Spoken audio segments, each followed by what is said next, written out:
Hi friends, welcome to my channel. ಇವತ್ತು ನಾನಿಲ್ಲಿ ಜೋಳದ ರೊಟ್ಟಿ ಹಾಗೂ ಎಣ್ಣೆಗಾಯಿ ಪಲ್ಯ ಮಾಡೋದು ಹೇಗೆ ಅಂತ ತೋರಿಸ್ತಿದ್ದೀನಿ. ಮೊದಲನೇದಾಗಿ ಒಂದು 5ರಿಂದ 6 ಬದನೆಕಾಯಿಗಳನ್ನು ಈ ಥರ ಮಧ್ಯದಲ್ಲಿ ಸೀಳ್ಬಿಟ್ಟು ನೀರಲ್ಲಿ ಹಾಕಿಟ್ಟಿದ್ದೀನಿ.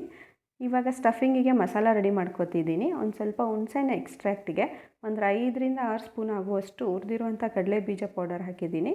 ಅದಕ್ಕೇ ಎಲ್ಲ ಸ್ಪೈಸಸ್ ಆ್ಯಡ್ ಮಾಡ್ತಾಯಿದ್ದೀನಿ. ಚಿಲ್ಲಿ ಪೌಡರ್, ಅರಿಶಿನ ಪುಡಿ ಹಾಗೂ ಧನಿಯಾ ಪುಡಿ ಎಲ್ಲನೂ ಆ್ಯಡ್ ಮಾಡ್ತಾಯಿದ್ದೀನಿ. ಒಂದು ಸ್ವಲ್ಪ ಸಾಲ್ಟ್ ಹಾಕಿದ್ದೀನಿ.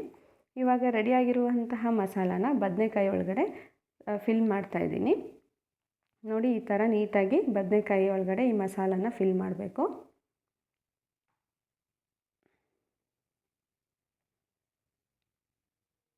ಎಲ್ಲ ಬದನೆಕಾಯಿಗಳಿಗೂ ಕೂಡ ಈ ಥರ ಫಿಲ್ ಮಾಡಿಕೊಂಡು ಇವಾಗ ಒಂದು ಕುಕ್ಕರಲ್ಲಿ ಒಗ್ಗರಣೆ ಹಾಕ್ತಿದ್ದೀನಿ.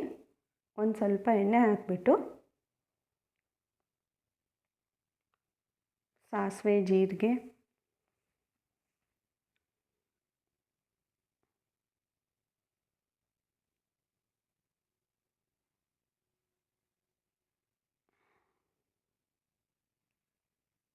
ಹಾಗೂ ಒಂದು ಸ್ವಲ್ಪ 4ರಿಂದ 5 ಕ್ರಷ್ ಮಾಡಿರುವಂತಹ ಲವಂಗ ಹಾಕ್ತಾಯಿದ್ದೀನಿ.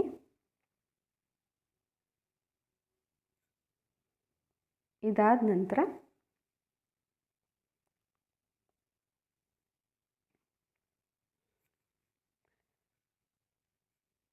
ಈರುಳ್ಳಿ, ಕರಿಬೇವಿನ ಸೊಪ್ಪು ಆ್ಯಡ್ ಮಾಡ್ತಾಯಿದ್ದೀನಿ.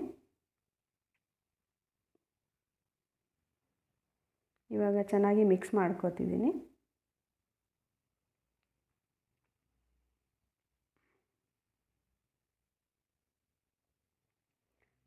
ಸೊ ಇವಾಗ ಫಿಲ್ ಮಾಡಿರುವಂತಹ ಬದನೆಕಾಯಿನ ಇವಾಗ ಆ್ಯಡ್ ಮಾಡ್ತಾಯಿದ್ದೀನಿ. ಅದಾದಮೇಲೆ ನಿಮಗೆ ಟೇಸ್ಟಿಗೆ ಹೇಗೆ ಬೇಕೋ ಆ ಥರ ಸ್ಪೈಸಸ್ ಆ್ಯಡ್ ಮಾಡ್ಕೊಳ್ಳಿ ಬೇಕಾದರೆ. ಇನ್ನು ನಾನು ಸ್ವಲ್ಪ ಚಿಲ್ಲಿ ಪೌಡರ್, ಅರಿಶಿನ ಮತ್ತೆ ಹಾಕಿದ್ದೀನಿ ಒಂದು ಸ್ವಲ್ಪ. ಅದಾದ ನಂತರ ರುಚಿಗೆ ತಕ್ಕಷ್ಟು ಉಪ್ಪು ಹಾಕಿದ್ದೀನಿ. ಅದಾದಮೇಲೆ ಉಳಿದಿರುವಂತಹ ಮಸಾಲನೂ ಕೂಡ ಆ್ಯಡ್ ಮಾಡ್ತಿದ್ದೀನಿ.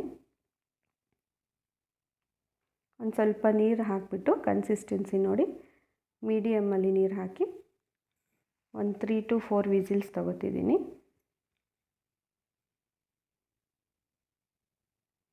ನೋಡಿ, ಇವಾಗ ಎಷ್ಟು ಚೆನ್ನಾಗಿ ಬಂದಿದೆ ಎಣ್ಣೆಗಾಯಿ ಪಲ್ಯ.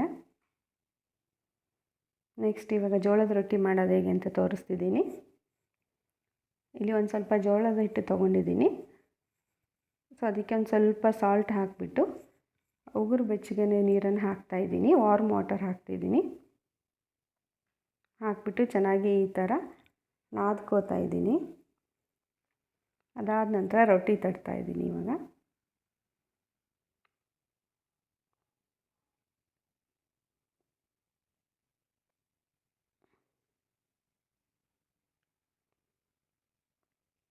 ಇವಾಗ ರೆಡಿ ಆಗಿದೆ ರೊಟ್ಟಿ. ಇವಾಗ ಹಂಚ ಮೇಲೆ ಹಾಕಿಬಿಟ್ಟು ಬೇಯಿಸ್ಕೊತಿದ್ದೀನಿ. ಒಂದು ಸೈಡ್ ನೀರು ಅಪ್ಲೈ ಮಾಡ್ತಿದ್ದೀನಿ. ಮೀಡಿಯಮ್ ಫ್ಲೇಮಲ್ಲಿಟ್ಟು ರೊಟ್ಟಿನ ಬೇಯಿಸ್ಕೋಬೇಕು. ಹೈ ಫ್ಲೇಮ್ ಇಟ್ಬಿಟ್ರೆ ಸೀದೋಗ್ಬಿಡುತ್ತಿದ್ದು.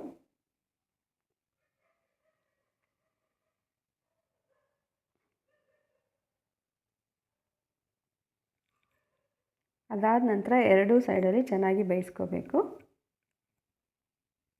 ರೊಟ್ಟಿ ರೆಡಿಯಾಗಿದೆ ಇವಾಗ.